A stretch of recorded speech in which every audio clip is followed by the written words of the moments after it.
कल्पना कीजिए, यदि आपको यह पता चले कि महाभारत के महान योद्धा जिन्होंने धर्म की रक्षा के लिए अपना सब कुछ त्याग दिया, वे भी अपने जीवन की अंतिम यात्रा में एक एक करके गिरते चले गए, तो क्या आप विश्वास करेंगे?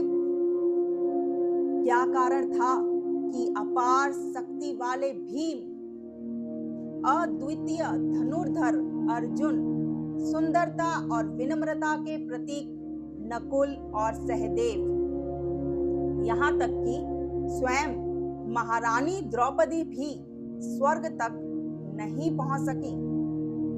और आखिर क्यों केवल युधिष्ठिर ही अपने शरीर सहित स्वर्ग में प्रवेश कर सके? आज की इस अद्भुत कथा में हम जानेंगे महाभारत के उस रहस्य को जिसे सुनकर आप समझ पाएंगे कि केवल महान कर्म ही नहीं, बल्कि मन की पवित्रता भी मोक्ष का मार्ग बनाती है। तो आइए शुरू करते हैं महाभारत के अनसुने रहस्य। एपिसोड 1। महाभारत का युद्ध समाप्त हो चुका था, कौरवों का अंत हो गया था और पांडव हस्तिनापुर के राजा बन चुके थे। वर्षों तक उन्होंने न्याय और धर्म के अनुसार राज्य किया। प्रजा सुखी थी, चारों ओर समृद्धि थी। लेकिन समय किसी के लिए नहीं रुकता। एक दिन महर्षि वेदव्यास ने पांडवों को समझाया कि अब उनका पृथ्वी पर कार्य पूर्ण हो चुका है। कलयुग का आरंभ होने वाला था, इसीलिए अब उन्हें संसार के मोह माया को त्याग कर भगवान का स्मरण करते हुए अंतिम यात्रा पर निकल जाना चाहिए। पांडवों ने अपना राजपाट अपने पौत्र परीक्षित को सौंप दिया। सोने चांदी, महल, वैभव और सारी सुविधाओं को त्याग कर वे हिमालय की ओर चल पड़े। इस महान यात्रा में युधिष्ठिर, भीम, अर्जुन, नकुल, सहदेव और द्रौपदी साथ थे। उनके पीछे पीछे एक कुत्ता भी चल रहा था, जो पूरी यात्रा में उनके साथ बना रहा।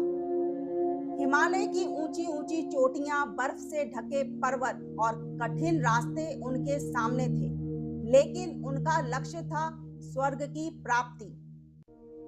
यात्रा शुरू हुए कुछ ही समय बीता था कि अचानक द्रौपदी लड़खड़ाई और धरती पर गिर पड़ी। भीम ने आश्चर्य से पूछा, भैया, द्रौपदी ने तो हमेशा धर्म का पालन किया, फिर ये सबसे पहले क्यों गिर गईं? युधिष्ठिर शांत स्वर में बोले, द्रौपदी महान थी, लेकिन उनके मन में अर्जुन के प्रति विशेष प्रेम था। वे पांचों पांडवों में अर्जुन को सबसे अधिक चाहती थी। मन का यह पक्षपात ही उनके पतन का कारण बना। यात्रा आगे बढ़ी। कुछ दूर चलने के बाद सहदेव भी गिर पड़े।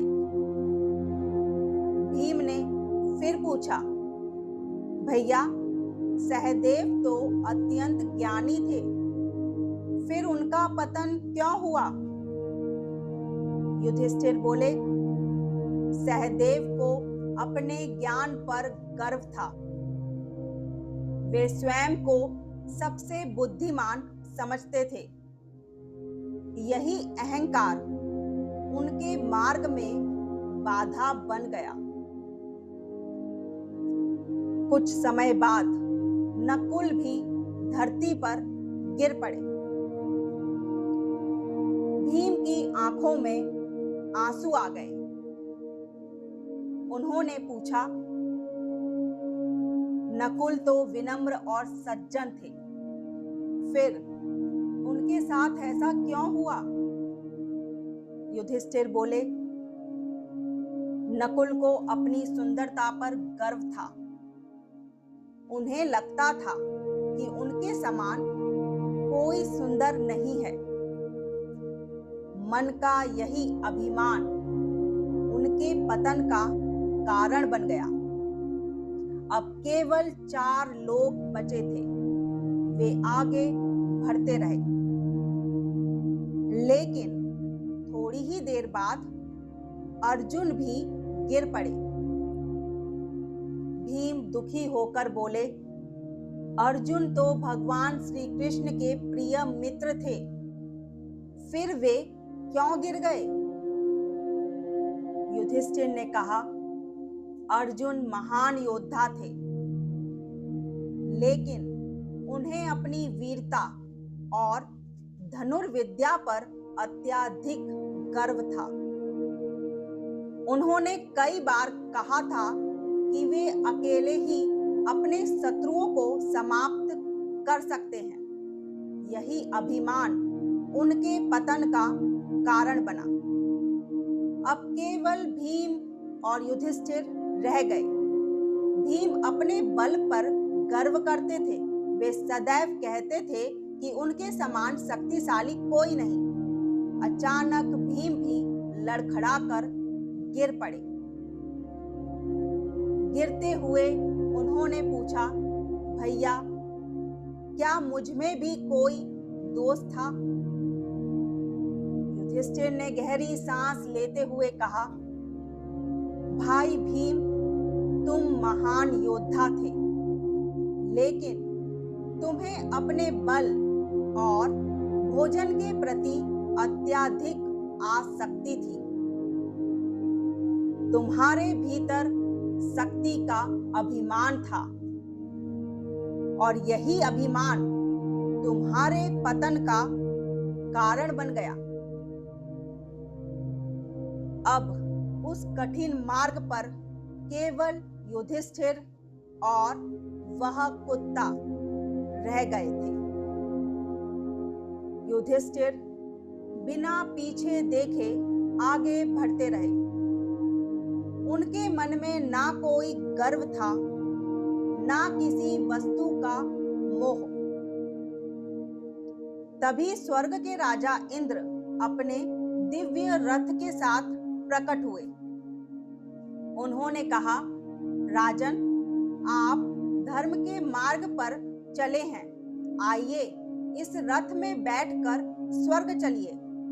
युधिष्ठिर रथ में बैठने ही वाले थे कि उन्होंने अपने साथ चल रहे कुत्ते की ओर देखा। इंद्र बोले, इस कुत्ते को यहीं छोड़ दीजिए, इसे स्वर्ग में प्रवेश नहीं मिल सकता। युधिष्ठिर ने तुरंत उत्तर दिया, जिसने पूरी यात्रा में मेरा साथ नहीं छोड़ा, मैं उसे कैसे छोड़ सकता हूँ? यदि इसे स्वर्ग में स्थान नहीं मिलेगा तो मैं भी स्वर्ग नहीं आऊंगा।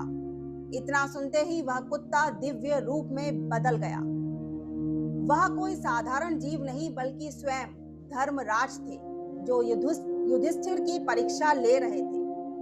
धर्मराज मुस्कुराए और बोले, युधिष्ठिर, आपने सिद्ध कर दिया कि सच्चा धर्म केवल पूजा पाठ नहीं बल्कि अपने साथ चलने वालों के प्रति निष्ठा, करुणा और सत्य का पालन करना है।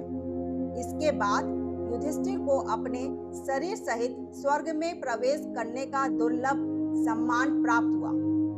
यह कथा हमें सिखाती है कि मनुष्य चाहे कितना भी महान क्यों न हो, अहंकार, पक्षपात, अभिमान और मोह उसे ऊंचाई तक पहुंचने से रोक देते हैं। लेकिन जो व्यक्ति सत्य, करुणा, निष्ठा और धर्म का साथ कभी नहीं छोड़ता, उसके लिए जीवन के सबसे कठिन मार्ग भी सरल हो जाते हैं। और शायद यही महाभारत का सबसे बड़ा संदेश है।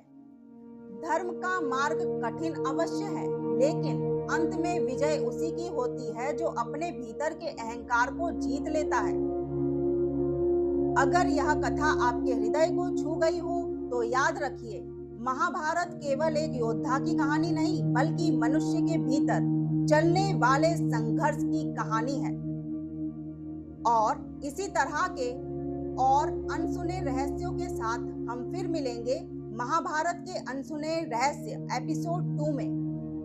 और यदि आपको यह वीडियो पसंद आई हो तो वीडियो को लाइक करें, शेयर करें और सब्सक्राइब करना मत भूलिए। तब तक के लिए जय श्री कृष्ण।